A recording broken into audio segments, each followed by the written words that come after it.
वह जगत में था और जगत उसके द्वारा उत्पन्न हुआ और जगत ने उसे नहीं पहचाना। वह अपने घर आया और उसके अपनों ने उसे ग्रहण नहीं किया, परंतु जितनों ने उसे ग्रहण किया उसने उन्हें परमेश्वर के संतान होने का अधिकार दिया, अर्थात उन्हें जो उसके नाम पर विश्वास रखते हैं। वे न तो लहू से, न शरीर की इच्छा से, न मनुष्य की इच्छा से, परंतु परमेश्वर से उत्पन्न हुए हैं। और वचन देहधारी हुआ और अनुग्रह और सच्चाई से परिपूर्ण होकर हमारे बीच में डेरा किया।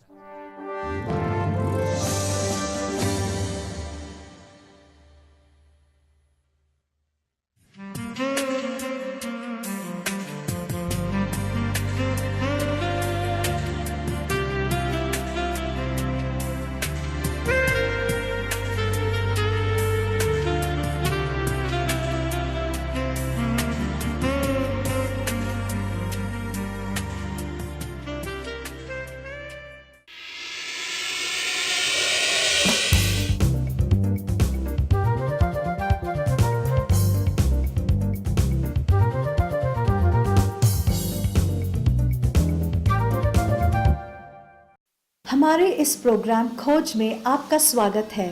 हर बार की तरह आज भी डॉक्टर अमित अपने नए विचारों के साथ हमारे स्टूडियो में मौजूद है। डॉक्टर अमित, आपका स्वागत है। नमस्कार दर्शकों, आपके पत्र बराबर हमें मिलते हैं। आपके सवालों और सुझाव के लिए आपका धन्यवाद। आपके पत्रों में ईश्वर या अलौकिक शक्ति का अस्तित्व, इस विषय पर आपने हमसे कई सवाल किए हैं और आज हम इसी विषय पर चर्चा करने जा रहे हैं। वैसे तो हम सब जानते हैं कि यह कोई नई बात नहीं है। मनुष्य के मन में यह प्रश्न बार बार उठता है कि ईश्वर का अस्तित्व है भी या नहीं। उदाहरण के लिए, जैसे दो पत्थरों के घर्षण से चिंगारी निकलती है और आग लग जाती है, यह एक साधारण सी वैज्ञानिक प्रक्रिया है। लेकिन जब आदि मानव ने इसे देखा तो वह डर गया और इस प्रक्रिया को उसने एक अलौकिक शक्ति का नाम दे दिया और उसे ईश्वरीय शक्ति मानने लगा। आज विज्ञान यह सिद्ध कर चुका है कि यह सिर्फ एक वैज्ञानिक प्रक्रिया है, किंतु आज भी कुछ लोग इसे अलौकिक शक्ति मानते हैं। जैसे जैसे मनुष्य में समझ का प्रकाश पड़ने लगा, उसने अपने आप को इस संसार के उस वातावरण में पाया जहां दुख और तकलीफें उसका इंतजार कर रही थीं। यह संसार दुख और तकलीफों से भरा पड़ा है। यदि कोई अलौकिक शक्ति होती तो मनुष्य को इन तकलीफों का सामना करना नहीं पड़ता। और यदि हम मान भी लें कि कोई ऐसी शक्ति है, तो एक सवाल उठता है कि अगर मनुष्य अपने भोजन के लिए उस शक्ति का इंतजार करे कि वह आए और उसे भोजन कराए, तो आई एम श्योर उसे भूखा रहना पड़ेगा। मनुष्य को अपनी जरूरतों के लिए और अपने दुखों के निवारण के लिए खुद संघर्ष करना पड़ेगा। कोई अलौकिक शक्ति उसकी मदद करने नहीं आएगी। मेरी बेटी उस समय 3 साल की थी जब उसकी मां की एक कार एक्सीडेंट में मृत्यु हो गई। सड़क पर चलते समय एक कार पीछे से आई और आकर मेरी पत्नी को कुचल दिया। क्या कसूर था मेरी पत्नी का? उस समय कहां थी वह अलौकिक शक्ति? क्यों वो उसकी मदद करने नहीं आई? वो समय मैं कभी नहीं भूल सकता। मुझे अच्छी तरह से याद है जब मैं अपनी पत्नी को अस्पताल ले जाने के लिए अपने इन्हीं हाथों से उठाकर गाड़ी में रख रहा था। उस समय वह जीवन और मृत्यु के साथ संघर्ष कर रही थी। मृत्यु से पहले उसकी आंखों में जो वेदना थी, मैं पूरी तरह असहाय था। उस समय मेरे भी मन में यह ख्याल आया कि कोई अलौकिक शक्ति आकर मेरी मदद करे, उसे बचा सके। लेकिन कोई नहीं आया। मेरे इन्हीं हाथों में उसने प्राण त्याग दिए। तब से लेकर आज तक मैं अपनी बेटी की परवरिश करता आया हूं और मैंने अपने बल पर उसे इतना बड़ा किया है। मैंने जीवन की इस चुनौती को स्वीकार किया और मैं सफल हूं। यदि मैं उस अलौकिक शक्ति का इंतजार करता कि वो मेरी मदद करे, तो शायद आज मैं अपनी बेटी को भी खो देता। बहुत से लोग कहते हैं कि ईश्वर है या अलौकिक शक्ति है, पर वे स्वर्ग में है। आप ही बताएं, कोई ईश्वर स्वर्ग में बैठकर हम मनुष्य की भावनाओं को समझ सकता है? क्या वे स्वर्ग में बैठकर हमारे दर्द को महसूस कर सकता है? नहीं। उसके लिए उसे हमारे बीच इस संसार में आना होगा, इस संसार में मनुष्य बनकर रहना होगा, तभी वह हमें हमारी भावनाओं और हमारे दर्द को समझ सकेगा। मैंने आज तक ऐसा कोई प्रमाण नहीं देखा कि कोई ईश्वर इस संसार में मनुष्य बनकर आया हो। मित्रों, मैं अपने अनुभव से आपको यह निश्चित कर देना चाहता हूं कि ऐसा कुछ भी नहीं है। मनुष्य को अपनी जरूरतों के लिए और अपने दुखों के निवारण के लिए स्वयं संघर्ष करना होगा। कोई ईश्वर हमारी मदद करने नहीं आएगा, क्योंकि वो है ही नहीं। डॉक्टर अमित से बात करने के लिए हमारी फोन लाइन खुली है। स्क्रीन पर दिए गए हुए नंबर पर आप कॉल कर सकते हैं। हमारे नंबर है 0068 5656564 and 5656565।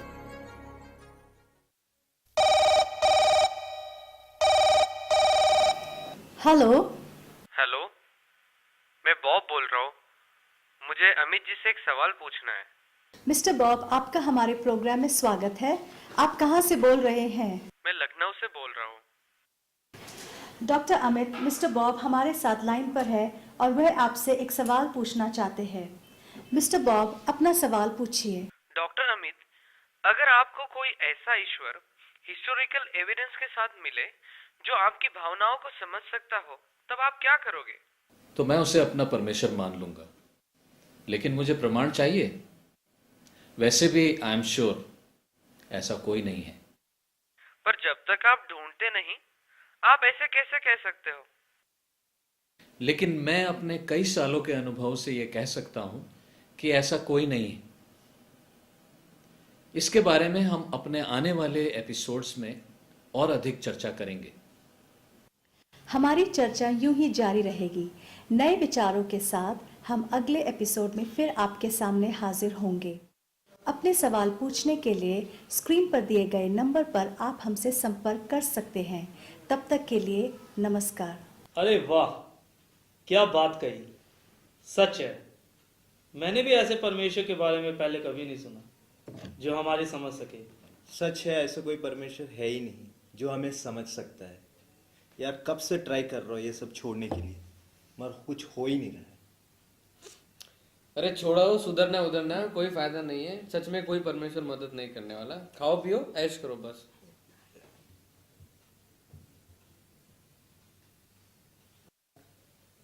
लेकिन यार, अगर मिस्टर अमित को ऐसा कोई परमेश्वर हिस्टोरिकल एविडेंस के साथ में मिल जाए, तो क्या वो उसको स्वीकार करेंगे? सोचने वाली बात है यार। तुम क्या करोगे? अगर इतना बड़ा आदमी परमेश्वर को स्वीकार कर लेगा तो शायद मैं भी।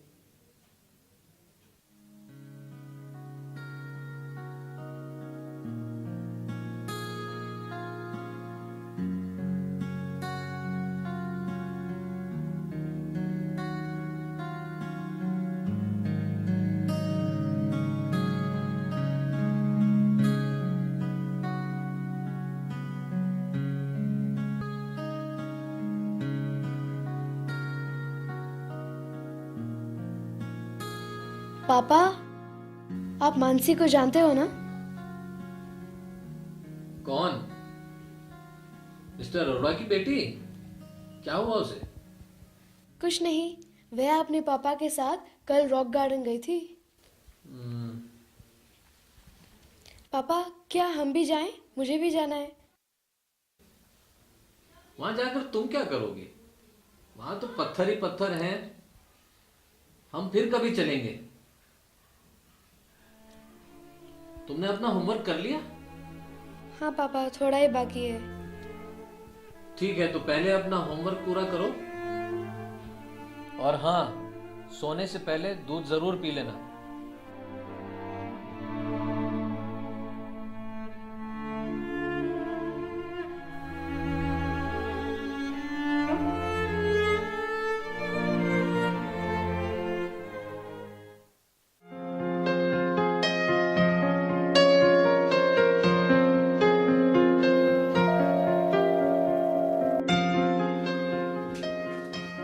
कितनी बार मैंने तुमसे कहा है कि मेरे आने से पहले टेबल के ऊपर सारी फाइलें होनी चाहिए, तुम्हें समझ में नहीं आता?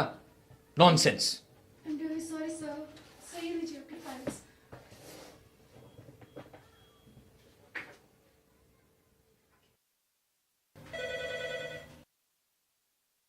Yes? 1 minute.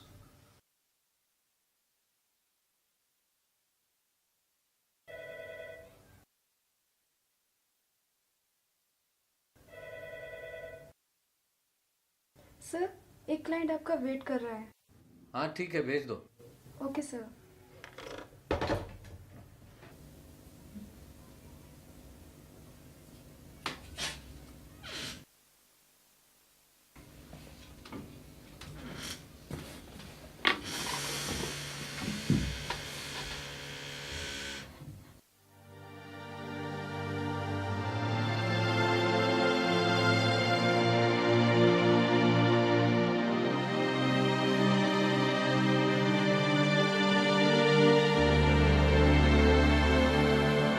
सुनील, तुम काफी वीक लग रहे हो।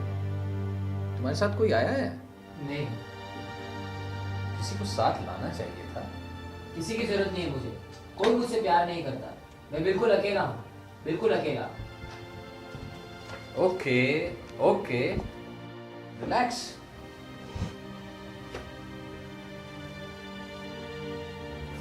आओ मेरे साथ आओ।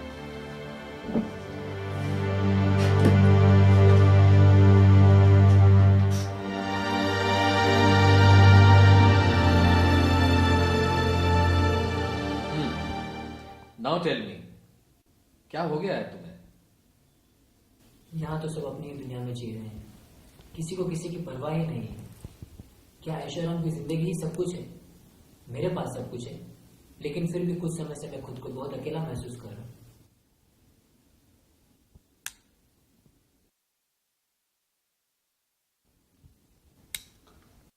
आपने मेरे फिजिकल वीकनेस के बारे में पूछा था, लेकिन मेरे पेरेंट्स, उन्हें तो सिर्फ पैसे कमाने से मतलब है। अपने बेटे से उन्हें कोई मतलब नहीं। मेरे लिए तो उनके पास समय ही नहीं है। नहीं Sunil, it's just your thinking. ये सिर्फ तुम्हारी सोच है। नहीं, ये मेरी सोच नहीं है, लेकिन मैं इसे महसूस कर रहा हूँ। कोई मुझसे प्यार नहीं करता, घर में भी और ऑफिस में भी कोई मुझे पसंद नहीं करता। मैं इन सब चीज़ों से तंग आ चुका हूँ, and I feel not to live any more. You mean suicide? क्या यही तुम्हारी समस्या का समाधान है? मैं जानता हूँ ये समाधान नहीं है, लेकिन मैं इन सब से छुटकारा पाना चाहता हूँ। Do you know, loneliness is just a feeling, जिसमें व्यक्ति खालीपन और अलगाव की भावना को महसूस करने लगता है। अकेलापन सिर्फ ये नहीं कि आप किसी का साथ चाहते हैं या किसी के साथ समय बिताना चाहते हैं। यह अपनों से दूर हो जाने की भावना है। अकेलेपन का शिकार व्यक्ति जो है, वो दूसरों के साथ संबंध बनाने में बड़ी मुश्किल झेलता है। उसको ऐसा लगता है कि वो किसी से संबंध नहीं बना सकता। कुछ एग्जिस्टेंशलिस्ट फिलॉसफी ये कहती है कि अकेलापन मनुष्य के जीवन का एक भाग है। मनुष्य इस जीवन में अकेला आता है, अकेला चला जाता है। इस अवस्था को समझना और इसे समाधान और शांति से जीना ही जीवन कहलाता है। लेकिन कुछ लोग इसके विपरीत सोचते हैं। वे कहते हैं कि मनुष्य एक सामाजिक प्राणी है और अपने विचारों के आदान प्रदान व अन्य बातों के द्वारा एक दूसरे पर निर्भर है। उनका भी यह मानना है कि अकेलापन लोगों से दूर हो जाने की एक भावना मात्र है। देखो सुनील, दूसरे भी इस अकेलेपन की समस्या का सामना कर रहे हैं। तुम में भी योग्यताएं हैं। लोगों से बातें करो, वो तुमसे बातें करना शुरू कर देंगे।